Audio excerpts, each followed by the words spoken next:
Three big things on this Friday. Why don't we start off with the end of the week and the weather after this week's weather has been so gloomy, dreary, wet, humid, and tropical.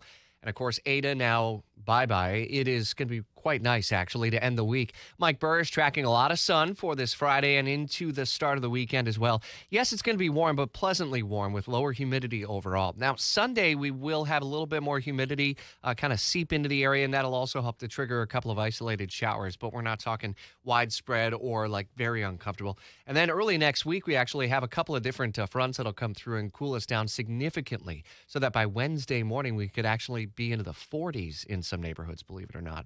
On Campaign 2020 updates, Washington insider Jamie Dupree checks in on the status of affairs now 10 days after the election and how just about every effort that the Trump campaign lawyers have had in courts have essentially gone nowhere as the president continues to tweet out mainly debunked conspiracy theories surrounding fraud and irregularities, though the effort continues. And we'll document those along the way as we move into the weekend.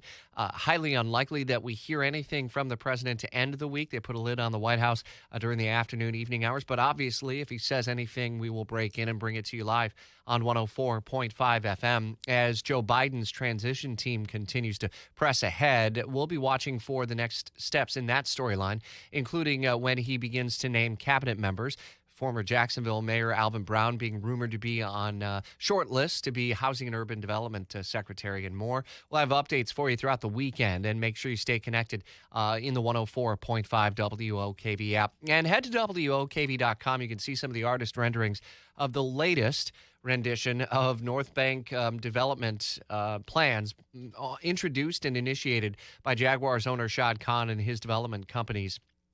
So we're talking about a Four Seasons hotel, a marina, the Mosh obviously planning to be near the shipyards as well, and we've already documented that story. All of this would tie into a big development plan around Lot J outside of the stadium. Big vision, transformational vision, the Jaguars president Mark Lamping said in comments before the Downtown Investment Authority on Thursday. Funding and long-term approvals are the two question marks, big question marks, and likely to be more over the coming weeks and months. Stories that will continue to follow for you well into the end of the year and into 2021. But interesting to see the transformational ideas and maybe even creating a medical tourism center on the North Bank. Have a look at the story. You can sound off here on Facebook or head to the open mic feature of the WOKV app. Hopefully you have a nice, safe, quiet weekend, uneventful weekend as well. And we'll be here first thing on Monday morning, starting at 5 with the latest developments on Jacksonville's Morning News.